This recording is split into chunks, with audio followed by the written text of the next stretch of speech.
There's no getting around it. I'm a hard worker. I always had a job. I always had a lot of jobs. And man, you're looking at a guy that if I could have found my way around hard work, I would have. But at some point, you just got to look hard work in the eye and say, you win. Now, there ain't no other way to do it. And I'll tell you, probably, I would say most of you, as a mother and a father who work very hard to help get you here, or a friend or an uncle with somebody, and I hope you sure are grateful to them for helping you get through this.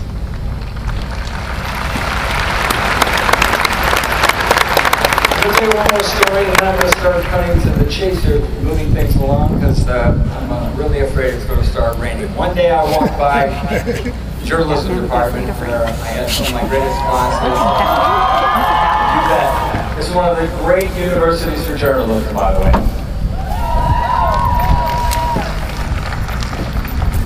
I was a big fan of the Kent Stater, read it every day. I walked by the journalism building in Taylor Hall, I think it is, and I walked right off the campus and I stuck out my thumb because I had hitchhiked everywhere I went. And I hitchhiked down to Washington, D.C. to participate in the anti-war demonstration.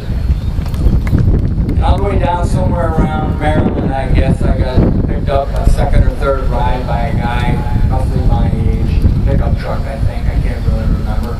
I got in, we got talking, really encouraging, the song says, like two old boys will do. We talked about a lot of things. We're headed to the same place. The difference was, he was in the National Guard. And I was going down to protest the war in Vietnam.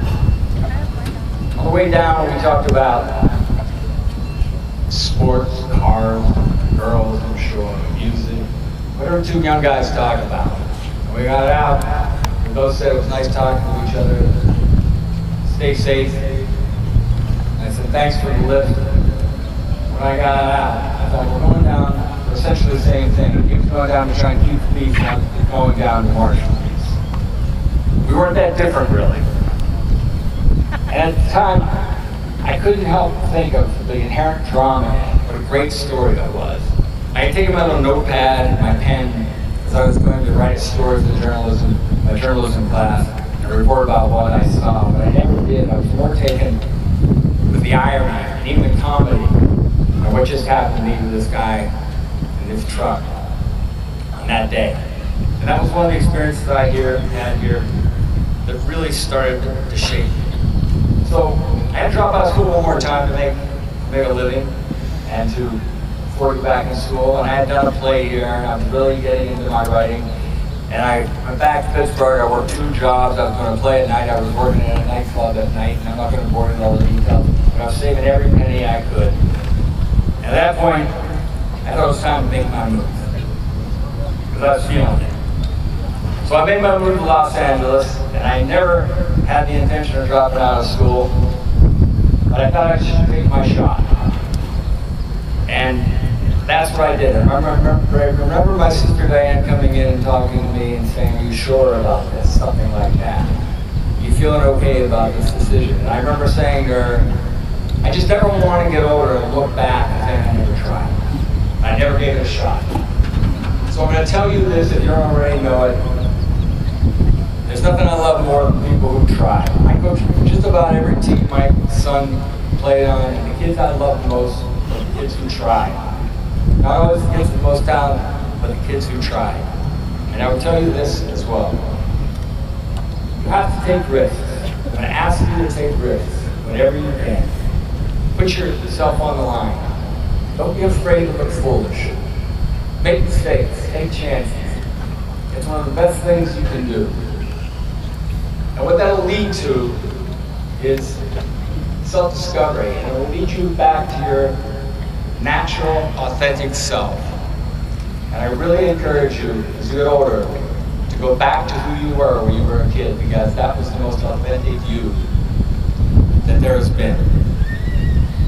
Just always seek that authentic self, like when you were a little kid. I guarantee you, when you were 3 or 2 years old, when you were a toddler, you didn't look at other toddlers and think, what a stupid haircut. You never looked at them and said, What kind of t-shirt is that? They don't even look like real dinosaurs. There's no judgment. There's no judgment among little kids, and that's where we all should be headed. I'm going to wrap this up here. Thank you.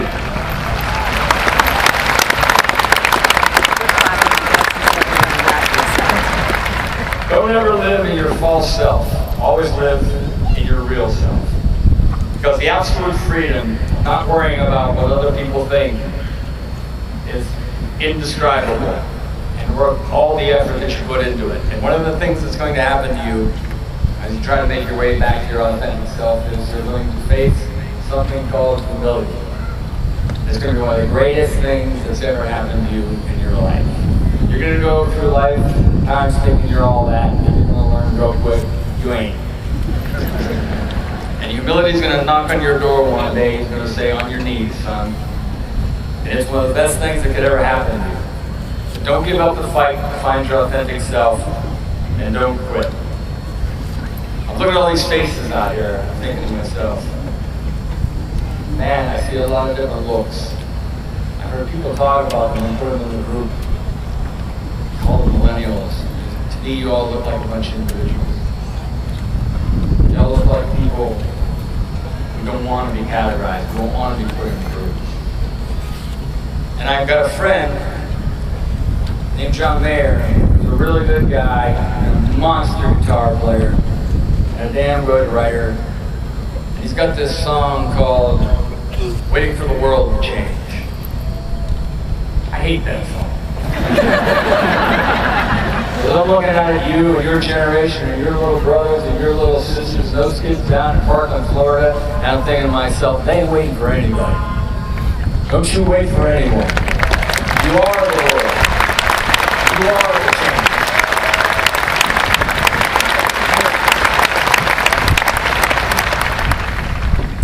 I'm going to ask you to do me a favor. I'm going to ask you to be respectful, to respect yourself. Always think of the other guy, as my mom used to say. Be thoughtful. Honor decency. And fellas, be a gentleman. Be generous. Be fair. Be courageous. Be yourself. Peace.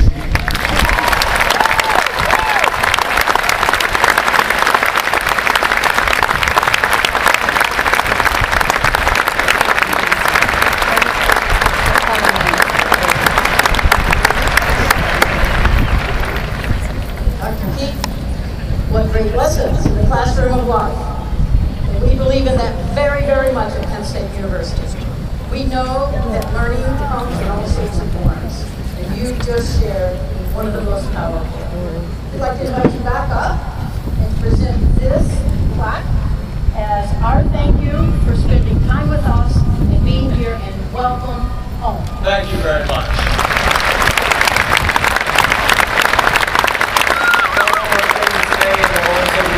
I've got 2 words that I want you all to remember. They're very important. And if I leave you with anything, I'm going to leave you with these 2 words. And those 2 words are, I'm Batman. Oh my God.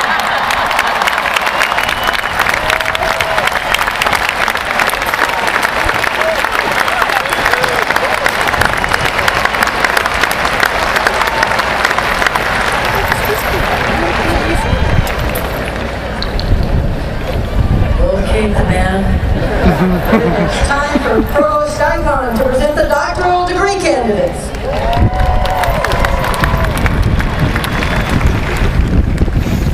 As one of the nation's principal research universities, Penn State offers higher education's most advanced degree, the doctoral degree, in more than 50 areas of study. Admission to a program of study and research leading to a doctoral degree is limited to individuals who undertake a dedicated, intensive, and focused effort. By contributing to the expansion of knowledge, the doctoral candidates we honor today have earned recognition within the community of scholars. Will the candidates for doctoral degrees please rise and remain standing?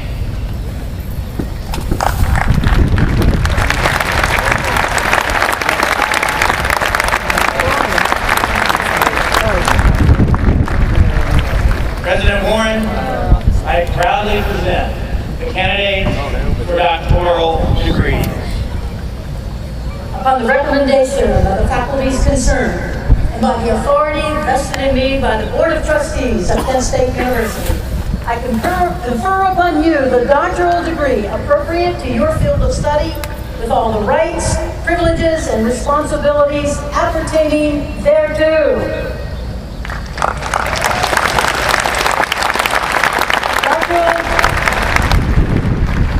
Please be seated so that you may be hooded. Faculty advisors, you may now stand and hood your doctoral graduates.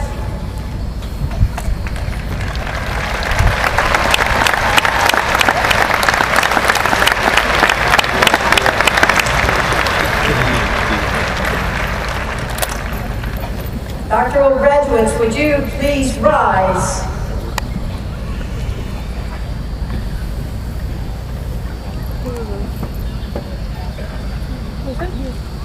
Biggest group at once. And I now say to each and every one of you, congratulations, and we'll ask the marshals to please bring the graduates forward to receive their recognition. Boundless innovation. It's what happens when disciplines collide at Kent State University. It can bring science, fashion, and medicine together to create a liquid crystal fabric that helps diabetic patients monitor their condition. Purposeful collaboration like this happens every day at Kent State. Purpose is what powers us, inspires us, and drives the innovation we create to change our world. I saw a little bit more of them in that one. Maybe it is our setting. We now welcome the recipients of the Doctor of Philosophy degree from the College of Arts and Sciences. Essa Fihan Al-Kianti.